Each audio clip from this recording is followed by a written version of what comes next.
बिस्मिल्लाहिर्रहमानिर्रहीम। डॉक्टर मोहम्मद अयूब पाक channel medical home से हाजिर खिदमत है। आज हमने जिस टॉपिक पर बात करनी है वो है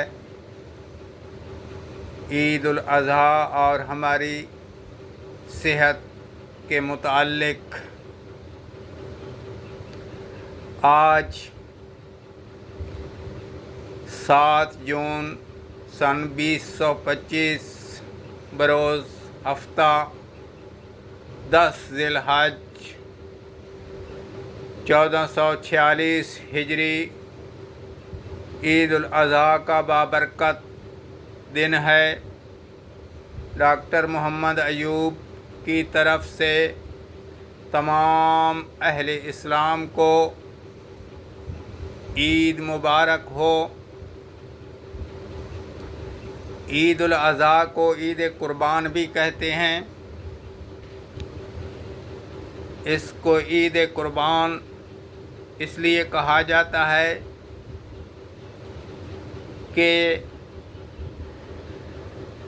हज़रत इब्राहीम अलैहिस्सलाम की सुन्नत को अदा किया जाता है, सुन्नत इब्राहीमी को ताज़ा किया जाता है, सुन्नत इब्राहीमी पे अमल किया जाता है और कुर्बानियाँ करते हैं। कुर्बानियाँ तो इसका इरशाद पाक अल्लाह ताला ने कुरान के अंदर भी फरमाया, औज़ु बिल्लाहि मिनश शैतानिर रजीम, बिस्मिल्लाहिर्रहमानिर्रहीम। इन्ना आतैनाकल कौसर फसल्लि लिरब्बिका वनहर इन्ना शानिअका हुवल अबतर। ए मोहम्मद सल्लल्लाहु अलैहि वसल्लम, हमने तुमको कौसर अता फरमाई है, तो अपने परवरदिगार के लिए नमाज पढ़ो और कुर्बानी किया करो। बेशक तुम्हारा दुश्मन ही बेनामो निशान रहेगा। हमारे नबी करीम सल्लल्लाहु अलैहि वसल्लम ने 4 जानवरों की कुर्बानी से मना फरमाया। 4 किस्म के नंबर 1, बीमार किस्म का जानवर, बीमार जानवर जो हो वो उसकी कुर्बानी जायज़ नहीं। बीमार नज़र आ रहा हो कि ये बीमार है, कोई भी बीमारी हो तो बीमार जानवर की कुर्बानी करना जायज़ नहीं है। दूसरे नंबर पे काना या अंधा, दोनों आँखों से या एक आँख से हो, जिसकी आँखें ठीक न हों, काना हो, उसकी कुर्बानी भी जायज़ नहीं। नंबर 3 है लंगड़ा जानवर, जो लंगड़ा के चलता हो, उसकी कुर्बानी भी जायज़ नहीं। और चौथे नंबर पे इतना कमज़ोर लाग़िर जानवर हो, हड्डियों की बिल्कुल मुट्ठी हो और कमज़ोर नज़र आता हो बहुत ज़्यादा, तो उसकी कुर्बानी भी जायज़ नहीं है। तो हमारे नबी करीम सल्लल्लाहु अलैहि वसल्लम हर साल 2 कुर्बानियाँ करते। एक कुर्बानी अपनी तरफ से और दूसरी कुर्बानी अपनी गरीब उम्मत की तरफ से फरमाते। आप सल्लल्लाहु अलैहि वसल्लम अपनी उम्मत का कितना ख्याल रखते कि आप सल्लल्लाहु अलैहि वसल्लम ने अपनी ज़िंदगी में हर साल 2 कुर्बानियाँ की हैं। एक अपनी तरफ से की है और एक अपनी गरीब उम्मत की तरफ से की है। कुर्बानी सवाब की नीयत से करनी चाहिए, ना कि गोश्त खाने की नीयत हो। ثواب کی نیت سے کہ ہم یہ جو قربانی کر رہے ہیں اس کا ہمیں اجر و ثواب ملے گا۔ فرمان رسول صلی اللہ علیہ وآلہ وسلم ہے کہ جتنے بال ہوتے ہیں قربانی کے جانور کے اوپر، جتنے بال ہیں ہر بال کے بدلے اللہ تعالیٰ نیکی عطا فرماتا ہے۔ نیکی ہر بال کے بدلے اللہ تعالیٰ جو ہے نیکی عطا فرماتا ہے۔ تو بہت اجر و ثواب کا کام ہے۔ نیت یہ رکھیں کہ ہم اجر و ثواب حاصل کرنے کے لیے قربانی کر رہے ہیں۔ آپ صلی اللہ علیہ وسلم نے فرمایا کہ جو بندہ قربانی کرنے کی استطاعت رکھتا ہو اور وہ قربانی نہ کرے تو وہ ہماری عیدگاہ کے قریب بھی نہ آئے، ہماری عیدگاہ کے قریب بھی نہ پھٹکے۔ یعنی جس پہ قربانی واجب ہے اگر وہ قربانی نہیں کرتا تو وہ گناہگار ہوتا ہے۔ تو بکرا اور بکرا چھترا 1 سال کا ہو جائے تو قربانی پہ لگتا ہے۔ اسی طرح بچھڑا اور کٹا یہ 2 سال کا ہو جائے تو قربانی پہ لگتا ہے، اور اونٹ جو ہے یہ 5 سال کا ہونا چاہیے۔ 5 سال اس کی عمر ہو تو اس کی قربانی بھی جائز ہے۔ اس میں دندہ چوگا ہونا کوئی شریعت کی شرط نہیں ہے، عمر کا پورا ہونا لازمی شرط ہے۔ قربانی کا جانور خوبصورت بیوٹیفل اینیمل ہو، قربانی کا جانور خوبصورت ہونا چاہیے، بے عیب ہونا چاہیے، اس کے اندر کسی قسم کا عیب نہ ہو، ایسے خوبصورت نظر آئے، اور اس کے سینگ بھی خوبصورت ہوں۔ اگر سینگ ایک خولدار ہے، خول اتر جائے کسی جانور کا سینگ کا تو اس کی قربانی جائز ہے، اگر سینگ نیچے سے ٹوٹ جائے تو پھر اس کی قربانی بھی جائز نہیں ہوتی۔ حضرت ابراہیم علیہ السلام خواب دیکھتے رہے اور قربانیاں کرتے رہے۔ خواب دیکھتے رہے، خواب میں دیکھتے ہیں کہ میں اللہ کا فرمان ہوتا ہے کہ اپنی پیاری چیز قربان کرو، تو بھیڑ بکریاں قربان کیں، پھر خواب آیا تو گائے قربان کی، پھر خواب آیا تو اونٹ قربان کیے۔ اسی طرح خواب آتے رہے اور آپ قربانیاں کرتے رہے۔ تو آپ علیہ السلام کو جب یہ خواب آیا کہ اپنی پیاری سے پیاری چیز قربان کرو، تو آپ سمجھ گئے کہ سب سے پیاری سے پیاری چیز جو ہے وہ تو حضرت اسماعیل علیہ السلام ہے، میرا بیٹا ہے۔ تو آپ علیہ السلام فلسطین سے چلے، مکہ پہنچے،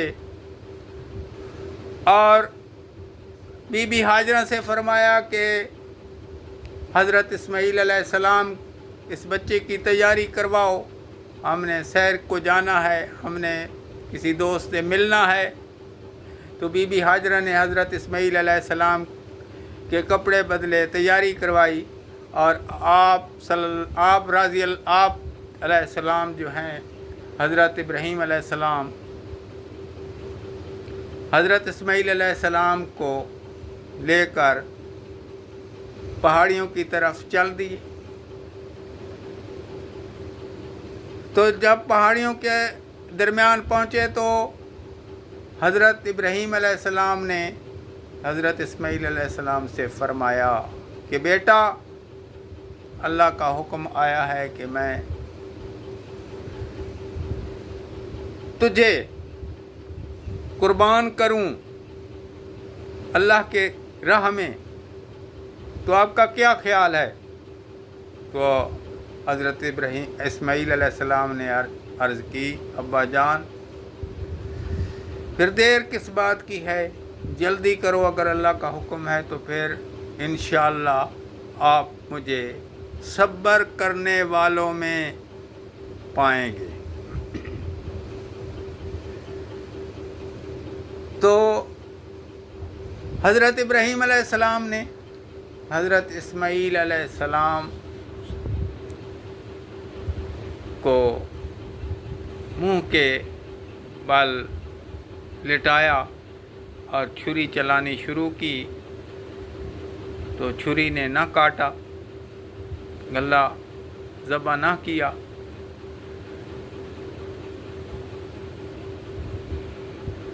तो आप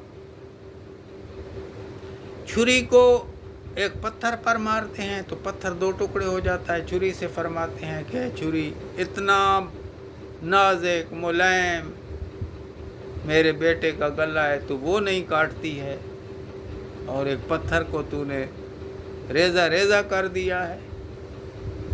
तो छुरी को अल्लाह ने ज़बान दी कि छुरी कहने लगी कि मुझे अल्लाह का हुक्म है कि न काट, इस्माईल का एक बाल भी नहीं काटना, तो मैं क्या करूं? मुझे तो अल्लाह ने मना कर दिया है काटने से। तो आपने फिर अपनी आँखों पे पट्टी बांधी और छुरी चलानी शुरू की। तो उधर अल्लाह ताला ने जिब्राईल अलैहिस्सलाम को फरमाया कि जिब्राईल जल्दी कर, एक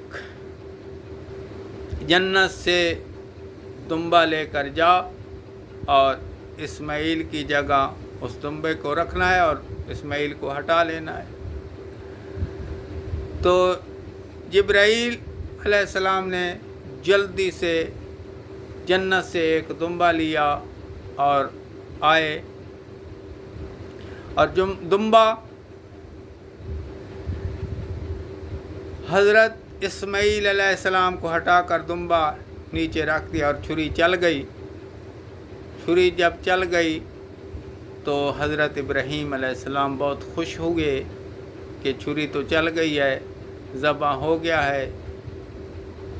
तो जो ही आँखों से पट्टी हटाई तो हज़रत इस्माईल अलैहिस्सलाम मुस्कुरा रहे हैं और दुम्बा ज़बा हो गया। तो हज़रत इब्राहीम अलैहिस्सलाम की कुर्बानी जो है वो अदा हो गई, और अल्लाह ताला को ये अमल इतना पसंद आया कि क़यामत तक मुसलमान जो हैं ये सुन्नत इब्राहीमी को अदा करते रहेंगे। अभी हम चंद बातें मेडिकल की करते हैं, मेडिकल के बारे में बात करेंगे। ईद कुर्बान है, गोश्त की फराहवानी है, गोश्त कुर्बानियाँ हो रही हैं। तो अपनी सेहत का ख्याल करना है। अपनी सेहत का मौसम बहुत गर्म है, अपनी सेहत का ख्याल रखें क्योंकि गर्मी का मौसम है। ज़्यादा खाने से मैदे में हीट पैदा होगी, जिस्म के अंदर हीट भी बनेगी और मैदा ख़राब हो सकता है। इसी तरह जो लोग फ्रिजों के अंदर गोश्त की भरमार करते हैं, फ्रिज भर के रखते हैं कि 6 महीने खाते रहेंगे, 6 महीने का हमारा टारगेट है कि ये 6 महीने तो गोश्त ख़त्म नहीं होने वाला, तो ना, ये फ्रिज जो हैं ये बीमारी का सबब हैं, ये बीमारियां पैदा करने वाले एटम हैं। तो ज़्यादा से ज़्यादा 3 दिन आप फ्रिज के अंदर गोश्त रख सकते हैं, ज़्यादा से ज़्यादा। अगर ज़्यादा ही करना हो तो 5 दिन कर लें, इससे ज़्यादा रखना फ्रिज के अंदर गोश्त, उसका जायका भी तब्दील होता है, उसके अंदर कुछ बैक्टीरियाज भी पैदा हो सकते हैं। तो पुराने ज़माने में गोश्त जो है उसको सोड़कर और फिर धूप में सुखाकर, धूप में खुश्क करके उसके हार बना के धूप में लटकाते थे, तो उसके अंदर जरासीम जो हैं हर रोज़ ख़त्म होते थे। लेकिन ये फ्रिज जरासीम को ख़त्म नहीं कर सकते, इसलिए अपनी सेहत का बहुत ज़रूरी ख्याल करें। वस्सलाम। डॉक्टर मोहम्मद अयूब। अल्लाह हाफ़िज़।